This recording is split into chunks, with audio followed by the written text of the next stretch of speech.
गुरुदेव के साहित्यों में लिखित बातों का ही वर्णन किया जा रहा है। आपके समय को कतई बर्बाद नहीं किया जाएगा। आपके मन में एक सवाल हमेशा रहता होगा, हमारे गुरुदेव की दिनचर्या क्या थी? वो कितने देर और कब गायत्री साधना करते थे? इस वीडियो में आपके सवालों का जवाब मिल जाएगा। साथ ही साथ गुरुदेव का अंतिम संदेश क्या है? हमारे परम पूज्य गुरुदेव शरीर त्याग करने से पहले एक अंतिम संदेश हम परिजन को दिए हैं।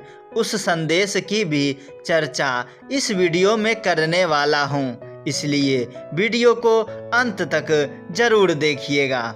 सामने दिख रहे लाल बटन को दबाकर चैनल को सब्सक्राइब करके बेल आइकन जरूर दबाएं। हमारे गुरुदेव की सुपुत्री शैल दीदी के लिखे एक लेख के अनुसार गुरुजी की दिनचर्या बताने जा रहा हूँ। आपकी शैल दीदी ने खुद उनकी दिनचर्या के बारे में विस्तार से बताया है। तो चलिए बिना समय गवाए शुरू करते हैं एक अलौकिक दिनचर्या। वेदमूर्ति तपोनिष्ठ पंडित श्री राम शर्मा आचार्य से आप पूर्व परिचित हैं। सदियों में ऐसे तेजस्वी पुरुष का जन्म होता है जो अपने कर्म से महामानव बन जाते हैं। वर्तमान समय में लोग कर्म से पहले फल की चिंता करते हैं। अगर हमारे सारे महापुरुष फल की चिंता करते तो आज हम उनके बारे में जानते ही नहीं।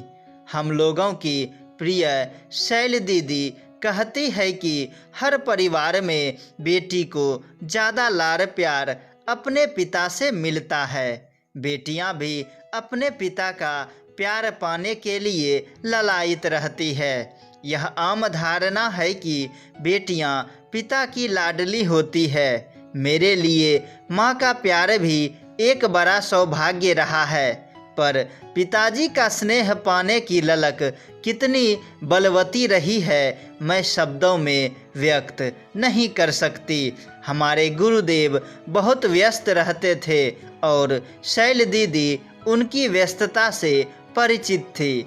वो कहती हैं कि उनकी अभिलाषा अपने स्थान पर थी और गुरुदेव की व्यस्तता उनसे 1000 गुना अधिक। बाल्यावस्था में कभी आंख खोलकर देख भर लेती थी कि पिताजी सवेरे बहुत जल्दी उठ गए हैं। अब तो आप समझ ही गए होंगे कि हमारे गुरुदेव ब्रह्म मुहूर्त से भी पहले जग जाते थे। आम इंसान के भांति वो भी दैनिक क्रियाकर्म करते थे। इसके बाद वो उपासना साधना में लीन हो जाते थे। अपनी दिनचर्या का पहला कार्य साधना वो उपासना से शुरू करते थे। हमारी प्रिय शैल दीदी सवेरे गुरुदेव का दर्शन करके सो जाती थी। आगे वो कहती है कि दोबारा नींद खुलती तो देखते वो अपना कार्य समाप्त कर कपड़े पहनकर तपोभूमि जाने के लिए तैयार हो गए हैं। अब हमारे गुरुदेव सवेरे तपोभूमि चले जाते तो वापस 10-11 बजे अपने घर लौटते तो शैल दीदी उनका दर्शन करती। वीडियो को कट मत करना, क्योंकि अभी अपनी तेजस्वी गुरुदेव की बहुत बातें बाकी हैं। 11 बजे के आसपास हमारे गुरुदेव भोजन करके पुनः अपने कार्यों में व्यस्त हो जाते थे। अपने लेख को आगे बढ़ाते हुए शैल दीदी कहती है कि उनका आत्मिक प्यार इतना गहरा और मीठा होता था कि उनकी गोद में चढ़ने अथवा कुछ पाने की इच्छा ही नहीं होती थी। बस यही थी उनकी प्यार देने की प्रक्रिया। हमारी शैल दीदी कहती है कि मेरी उनकी मुलाकात दोपहर में फेस टू फेस होती थी और इस अवधि में ही जब वे मुझे कोई आदेश देते, कोई कार्य सौंपते, नाम लेकर पुकारते तो उनके इन शब्दों से प्यार का वह रसास्वादन मिलता था जो संभवतः पिता की गोद में चढ़कर ना मिल पाता। अब आप समझे कितने महान थे हमारे गुरुदेव।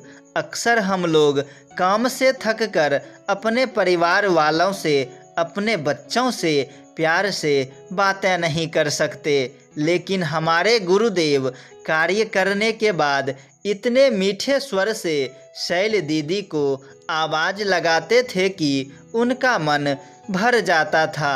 उस मीठे स्वर के प्यार के ही वो भाव विह्वल हो जाती थी। हमारे गुरुदेव जब भी बाहर जाते तो शैल दीदी के लिए आम पिता के तरह ही कुछ मिठाई, कुछ कपड़े लाते थे। उस क्षण शैल दीदी बहुत खुश होती थी। हमारे गुरुदेव कार्य करने के बावजूद अपनी प्यारी बेटी वो परिवार के लिए बाजार से सामान भी खरीद लेते थे। आगे शैल दीदी कहती हैं कि व्यस्ततम क्षणों में भी शिशु अवस्था से किशोरा अवस्था तक उनका यह प्यार मुझे अनवरत मिलता रहा। थारी बड़ी हुई तो वो मुझे कभी गायत्री तपोभूमि ले जाते, कभी साथ लेकर कृष्ण जन्मभूमि या वृंदावन ले जाते, तो समीपता के वे क्षण अमृत तुल्य होते। लोग उन्हें इतना बड़ा साधक, ज्ञानी और पंडित कहते हैं, पर उन क्षणों में उनका पांडित्य, वात्सल्य का वह सरल स्वरूप होता था जिसे पाने की आकांक्षा प्रत्येक बालक करता है। वे मुझसे इस तरह बात करते जैसे वे केवल पिता हो। तब उन क्षणों में ना उनका साहित्यकार मुखर होता था, ना साधक एकमात्र सदगृहस्थ का स्नेह झलकता दिखाई देता था। अब आप इस बात को अच्छे से समझ गए होंगे कि उनके प्यार, वो स्नेह कितना सरल था। अक्सर देखा जाता है कि छोटी सफलता मिलते ही इंसान बदल जाता है, लेकिन हमारे गुरुदेव हमेशा सरल रहे। तपोभूमि में गुरु का कार्य, घर में सिर्फ पिता का कार्य करते थे। आगे हमारी शैल दीदी कहती हैं कि धीरे धीरे समझ आने लगी तो उनका अनुशासन अपने जीवन का अनुशासन बनने लगा। उनकी व्यवस्थित दिनचर्या ने हम सबको ही व्यवस्थित कर दिया। एक हम लोग हैं जो अपने परिवार की दिनचर्या अनुसार चलते हैं, और हमारे गुरुदेव ने अपने दिनचर्या से पूरे परिवार को बदल दिया। हमेशा याद रखें, दुनिया के इशारे पर हम नहीं, दुनिया हमारे इशारे पर चलेगी। शैल दीदी उच्च शिक्षा प्राप्त करना चाहती थी। संभवतः वो अपने संबंधियों में, रिश्तेदारों में पहली ऐसी लड़की थी जिसने संस्थागत पढ़ाई देकर एमए तक की शिक्षा अर्जित की। अगर हमारे गुरुदेव ना होते तो शायद समय से पूर्व शैल दीदी का विवाह कर दिया जाता। शैल दीदी कहती हैं कि एक दिन तो वह आना ही था, सो मेरे जीवन में भी आया। उनसे अलग होने की पीड़ा मैंने किस तरह झेली, वह एक लंबी कहानी है, पर वह क्षण सचमुच मेरे लिए बहुत रोमांचक था जब उन्होंने मेरी उपस्थिति में मेरे पतिदेव श्री डॉक्टर प्रणव पांड्या से कहा कि मैं उच्च शिक्षितों से नौकरियां छोड़कर समाज सेवा में काम करने को कहता हूं, जिनके प्रतिष्ठित पद हैं, बड़े बड़े वेतन हैं। ऐसी स्थिति में यदि अपने कुटुंबी संबंधियों को ना कहूँ तो समाज क्या कहेगा।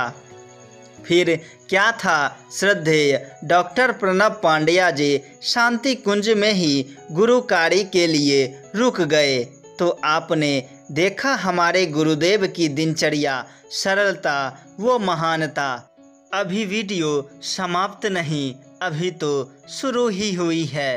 अब मैं आपको गुरुदेव का अंतिम संदेश बताऊंगा जो शरीर त्याग करने के पूर्व उन्होंने कहा। एक लेख में तपोनिष्ठ गुरुदेव लिखते हैं कि परिजन जिन्हें हमने ममत्व के सूत्र से बांधकर परिवार के रूप में विस्तृत रूप दे दिया। ध्यान दीजिएगा, उन्होंने गायत्री संगठन या गायत्री ट्रस्ट नहीं बल्कि गायत्री परिवार कहा। संभवतः स्थूल नेत्रों से हमारी काया को नहीं देख पाए, पर हम उन्हें विश्वास दिलाते हैं कि इस शताब्दी तक और उसके बाद भी अपने सूक्ष्म और कारण शरीर से शांति कुंज परिसर और प्रत्येक परिजन के अंतःकरण में विद्यमान रहकर अपने बालकों में नवजीवन और उत्साह भरते रहेंगे। उनकी समस्या का समाधान उसी तरह निकलता रहेगा जैसा कि हमारी उपस्थिति में उन्हें उपलब्ध होता रहा है। हमारी आपसी संबंध अब और भी प्रगाढ़ हो जाएंगे, क्योंकि हम बिछुड़ने के लिए नहीं जुड़े थे।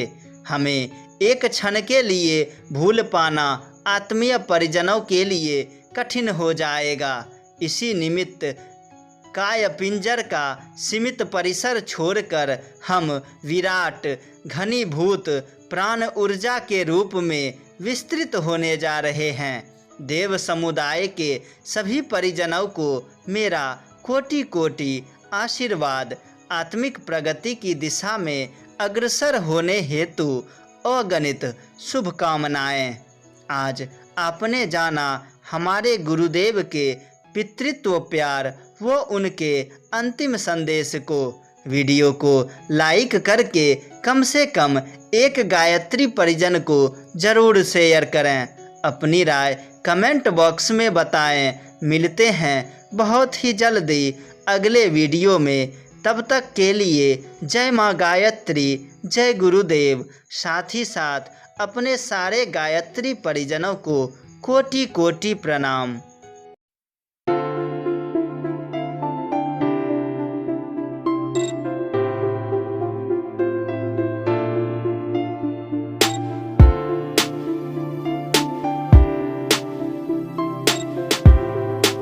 बड़े चैनलों को सब सपोर्ट करते हैं, क्या आप अपने इस छोटे से युवा परिवार को सपोर्ट नहीं करोगे?